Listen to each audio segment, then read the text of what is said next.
Hello, and welcome to my channel. This is your host, Dancing Johari, and today I'm going to make a Miss Claus doll. It was suggested to me by a friend that I make this doll, and at first I thought this doll would be great with a shrunken head. So I decided to shrink a Cleo de Nile's head. So, first things first, let's take off her hair. With a pair of sharp scissors, cut it really short as close as you can around the scalp.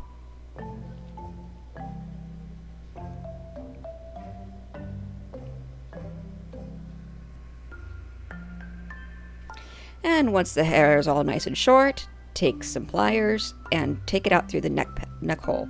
What I do is I scrape around in there and grab plugs as much as I can, or wait for them to catch and then just pull the plugs and pull them out.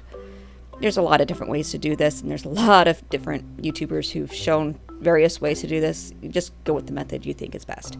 After that, it's time to take off her factory paint with 100% pure acetone. I get mine from Sally's Beauty. And of course, don't forget to grab some Q-tips to get in those small crevices if you need to. Make sure she's all nice and clean. Now, I decided to try head shrinking as per the fast shrink method that Duralash has shown on her channel and that Catherine has used on her channel for her Dragon series. So I put the head into 100% acetone for 2 hours, and boy did it get big. I almost couldn't get it out of the jar. I had to be very careful taking it out. And then I put it aside to dry. Here's a original Cleo de Nile head to show for size comparison. Look how big she got. Wow.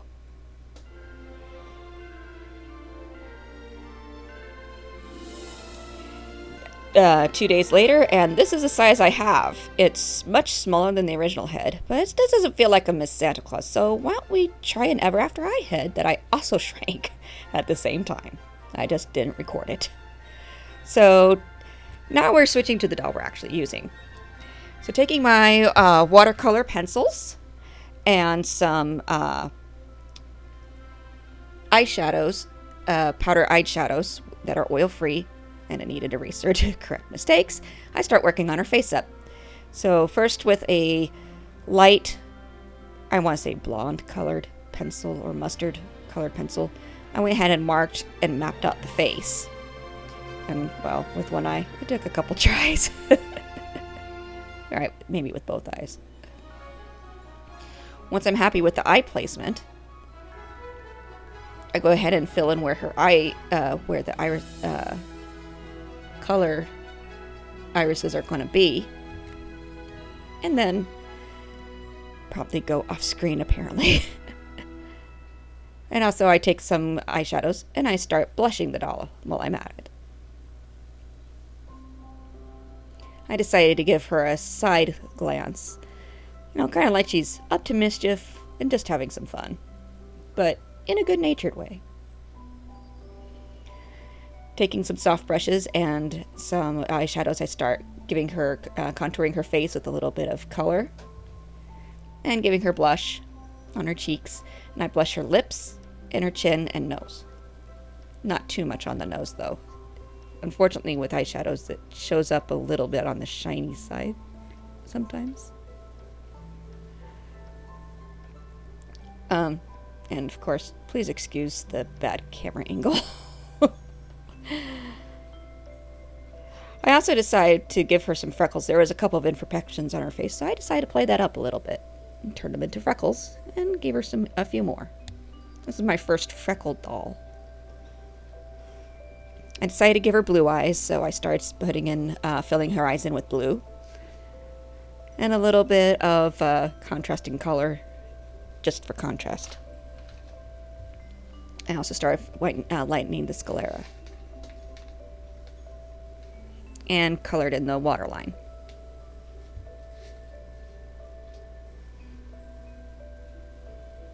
And that's her so far. Time for another spray of Mr. Super Clear.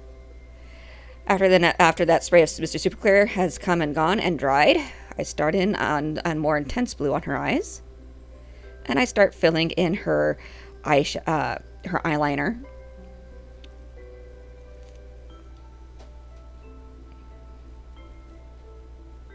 and start mapping out the small little lines around her eyes. It was just a really fun little project. And with a soft brush, I went ahead and started filling out her eyebrows a little bit. And I whitened her teeth a little bit with a watercolor pencil, which unfortunately only builds up so much. But we'll save that for later. Added some details to the eyes. Here we are after another coat of Mr. Super Clear.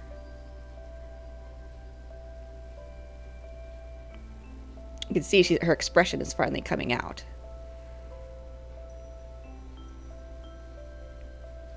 She was just a lot of fun to do. Add a little bit of highlight under her eyes and under her eyebrows. Added some more pigment to the lips and chin. Of course, trying to get those teeth a little bit wider.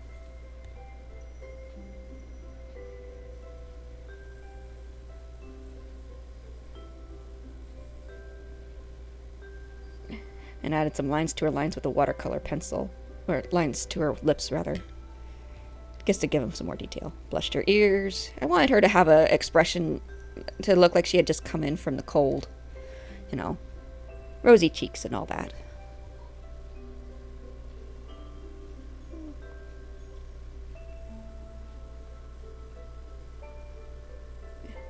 And I've went around the outside of her iris with a darker blue watercolor pencil, trying to get as much detail in there as I could.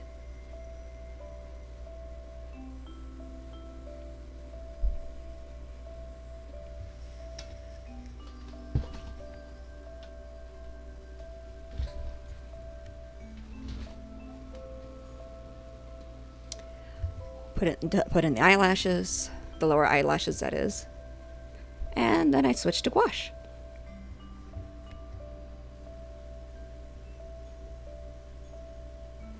As I was creating her, I just kept thinking about all the good things and the magical parts about Christmas. And just trying to get those eye whites as nice and bright as possible, but with some little details to give it some depth. A little bit of gray from my watercolor pencil that I'm holding in my hand, which you can't really tell, but I'm like dabbing my pencil in water, dabbing my brush on that, and just trying to get a little bit of gray off, but have it not be too overwhelming. Just to give it a little bit of shadow. Darken up the eyeliner. Giving her as classic a look as possible. And this is where I make a little bit of a mistake here. Put a little too much white on. I tried to take some off and, well...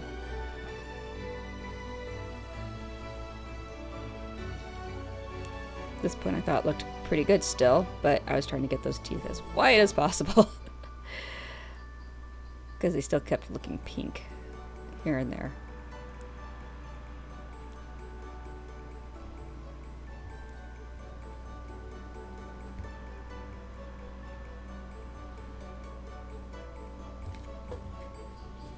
Anyway.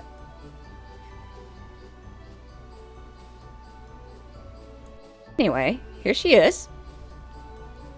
And now we're going to add just a little bit of Liquitex gloss varnish to her lips and to her eyes, just to make them shiny. And as you can see, I gave the original head a face up too.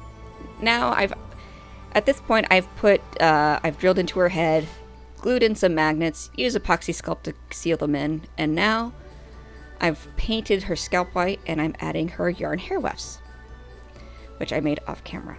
Sorry for doing so much off camera, but it was a lot and I had to figure out what hairstyle I was going to do for her ahead of time. And there's a reason for the magnets. You'll see it.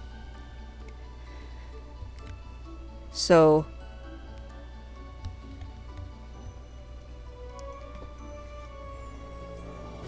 more wefts. I got the front hairline done and then I went back to around to the back, and I just kept going around and around until it was all filled in.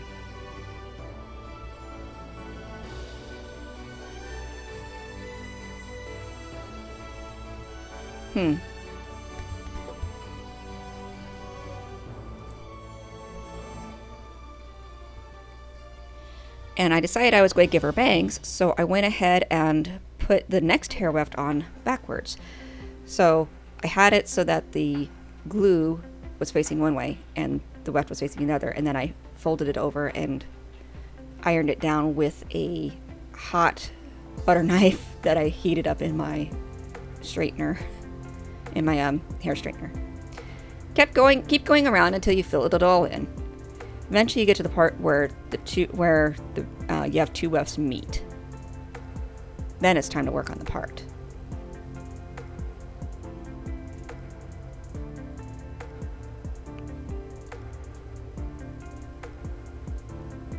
And here, there it is.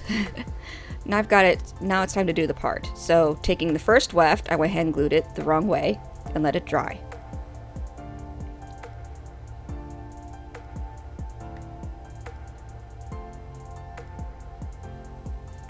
For this, I used the Elmer's fabric and paper glue that I like so much. Once that's dry, take your little crafting iron, or in this case, a hot butter knife that I heated up in my straightener. Fold the weft over and iron it down. See? Now it makes a nice looking, nice clean fold. Repeat on the other side.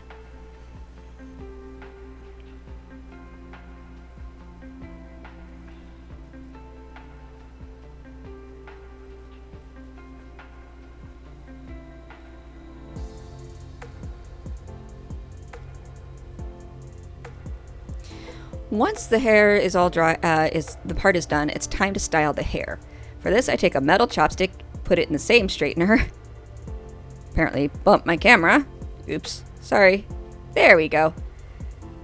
And wrap the yarn hair wefts a piece at a time around to curl it around the hot chopstick. I did use a glove. I also tried to give her bangs a little bit of a curl, but they didn't quite work this time. I don't think I had my straightener on a quite high enough setting, because I did struggle with this at first until I turned it up a little. Don't mind the straggly bits at the end, because at the end we're going to cut those off.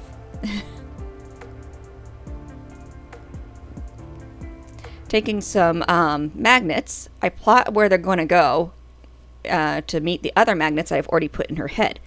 Then taking some, after I give her a trim, I take the remaining hair wefts and wrap them around the two magnets and glue them in place so that they're not going to go anywhere. Then I tie them into little space buns. And here she is. Okay, you can't really see the space buns that well. Well, maybe one of them. See? They come off and they can snap back on. Now, using this pattern from Delightful Standard Dress from Etsy, I went ahead and made her a dress. And I decided with this dress, it needed something special. So I went ahead and used her medieval corset pattern from her medieval dress and corset set as well. So first things first, I cut everything out in cotton fabric and fray checked all the edges. Then I went ahead and made the bodice by hand sewing the shoulder seams right sides together.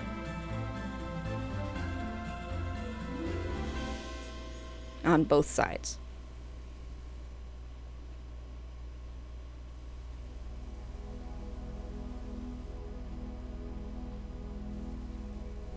And if you're wondering, I did not go to a nail salon. I did my own nails actually right before Christmas. Actually, it was about a week before Christmas when I did them, so. And this was the week before Christmas when I finished this doll. Sorry, I've been a little behind. I had a Krampus event, and well, it took a lot of my time. Once the shoulder seams are sewn, I go ahead and take the sleeves, take some lace, and sew it to the sleeves in lieu of cuffs.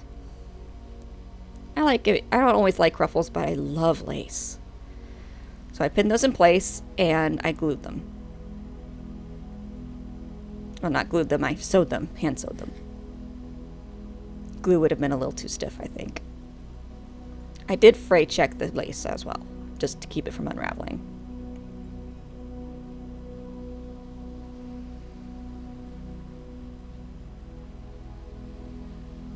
Hand sewing with long nails, by the way, a little bit of a challenge for me. That's why I don't usually keep them on for long.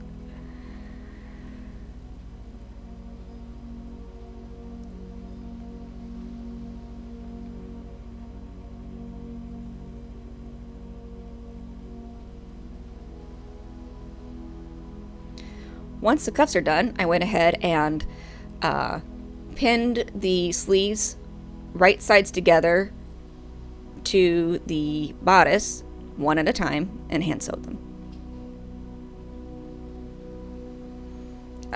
The reason I was hand sewing this instead of using a machine, I love machine sewing, and I have a machine and I do very well with it. But doll size clothes are a bit hard for me still to do in the machine, so I prefer to hand sew them just because I feel more in control. Once the sleeves are on, it's time to give it a quick press. And then it's time to do the side seams. And of course, the sleeve seams on the underside. That finishes up the bodice. So once that's all pinned, I go ahead and hand sew those as well.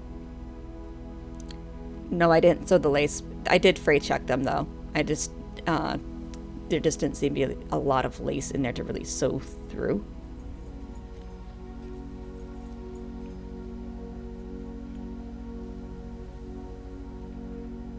Once it's all sewn, time to turn it right side out. Now if you look, you'll see a little bit of old interfacing that got impressed one day when I was experimenting and accidentally ironed one sticky side of interfacing down onto my ironing board the wrong way. I didn't realize it was a double-sided thing and I needed both sides to be covered with fabric. It was my first time using interfacing. Yay. But I have to be careful where I put stuff because as you can see, I got a couple little spots on the bodice. Oh no. Oh well, they'll be covered up by the corset. So taking the skirt, I go ahead and add first the lace to the bottom and hand sew it into place. Once it's sewn, it's time to gather it up. So since I'm not using machine, that means I have to hand gather. Again, I feel more in control. When it comes to machine gathering with my machine, I used to be able to do it, but I haven't done it in so long that when I've tried it the past few times on a machine, it just doesn't work for me. So I just gather stuff like this by hand and just try to make it as even as possible. Again, more control.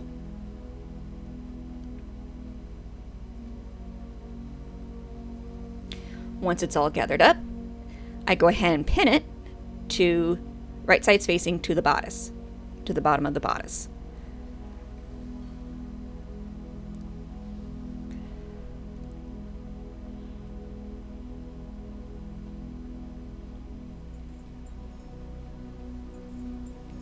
And since my thread is very long, I went ahead and just sewed from that point. That way it was nice, it was very much held in place. Had a nice sturdy seam to it.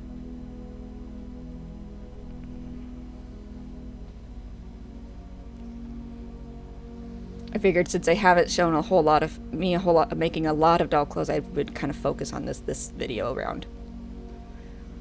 If you guys would like to see different types of doll clothes made, just let me know. I am going to be making a more original outfit of my own from my own patterns in my next video.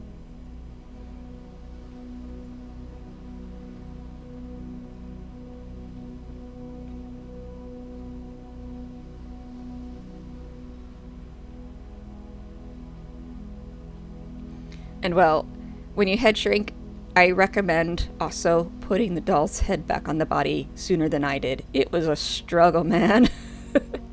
I was sweating it, and at one point I ended up breaking part of the neck peg, so oops. Okay, once that's all sewn, I went ahead and gave it a press, turned the skirt right sides together, took my pattern, determined where I needed to sew it to. If you look, there was a little dot on that pattern. I'm just sewing it up to the dot, which is what the pattern says to do. See? Once that's sewn, I'll turn it right side out and hem both sides of the back. I do recommend trying it on your doll and pinning it when it's on your doll so that you get an idea of where to put your snaps or hooks. In this case, I ended up having to use a snap and 2 hooks because I made it too big a seam, too big a hem on both sides. But here it is. Isn't it so cute? I really love it. But it doesn't scream Santa. It seems holiday. Definitely very much Christmas, or at the very least winter. But it doesn't scream Santa yet. And here's where I was going to put on the snaps. Now, I did mention earlier I was going to make a corset, so taking 2 bits of interfacing, I sandwiched them and ironed them in between 2 bits of fabric, sewed the middle seam, and then using glue hemmed all sides of the corset. Then using these hooks, I hand sewed them on first on one side, then down the other. And that's the corset done. Now all it needs is laces. It's just adorable. Definitely will make that bodice look a little bit more fancy, even though it's not. Now for the shoes. So I have this pair of Ever After High shoes that I ordered specially for this doll because I had seen Catherine use a similar pair for a different doll, for one of her Christmas dolls, and to me they just scream Santa boots. I think it's the fur on the top. And I was like, and not only that, but they're black. But because they're black, you can't see a lot of the details. So I took some silver paint and gave it some, dry brushed it on just to bring out all the little details. And taking some white acrylic paint, I painted over the fur. It took 2 coats.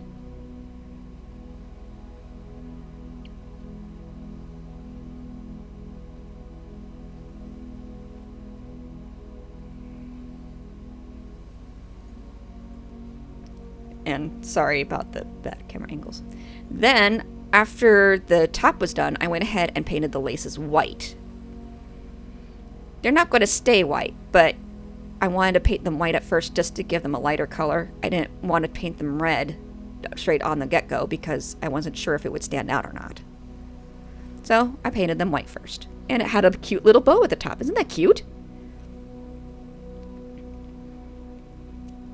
And of course I repeated for the other shoe.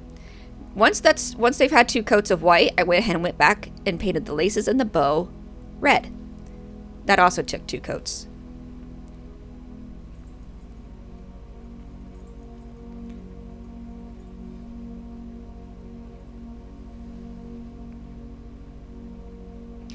Then I took some black acrylic paint and went over any places that I wanted it to still be black, where it would just be plain black leather, where there wasn't any details. So I went ahead and painted that black just to make those sharp again, including the parts on the side where the laces went through or would go through. And then went over any mistakes around the laces. Yes, I was a little heavy-handed with that.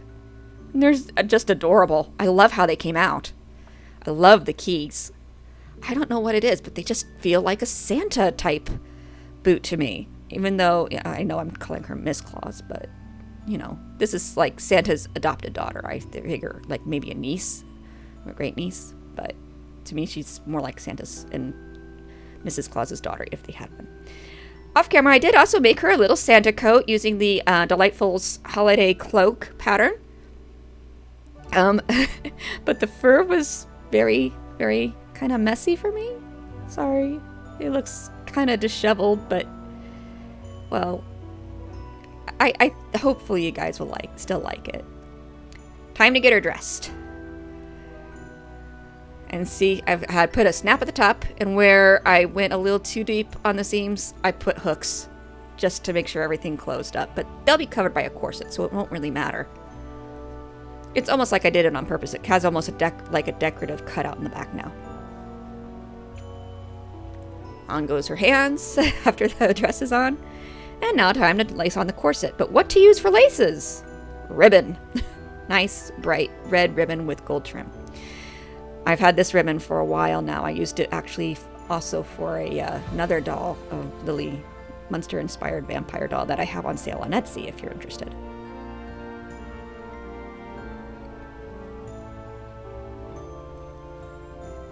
I don't know what it is, but this just looks so cute.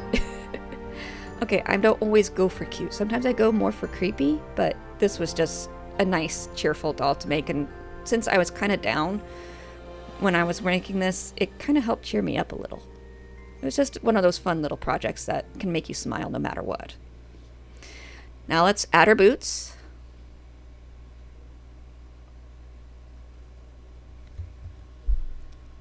Oh, it's so cute. I really love this doll. Time for the cloak.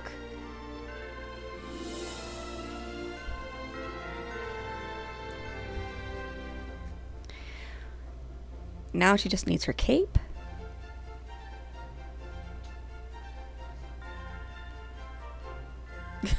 Sorry about the camera angle, guys. And here she is. I'm really pleased with her, but I don't know. She seems to be missing something. That's it. Here we go. She just needs some stockings. Now she looks complete. And she looks ready for Christmas or the holidays. Ready to help dear old dad in the toy shop maybe. Workshop maybe. And here she is hanging out with her friends Krampus and Peppermint. She definitely looks like a Claus, and so we're going to name her Miss Claus, but I think we should give her a good first name too. How about Imogene? That's one of the characters from a favorite Christmas story in the past. I hope you really liked the way she came out. Sorry it took so long. But in the meantime, whatever holiday that you celebrate, I wish you all a very happy holiday season. Thank you so much for watching. Please don't forget to like and subscribe and even share if you liked this video. Until next time, bye.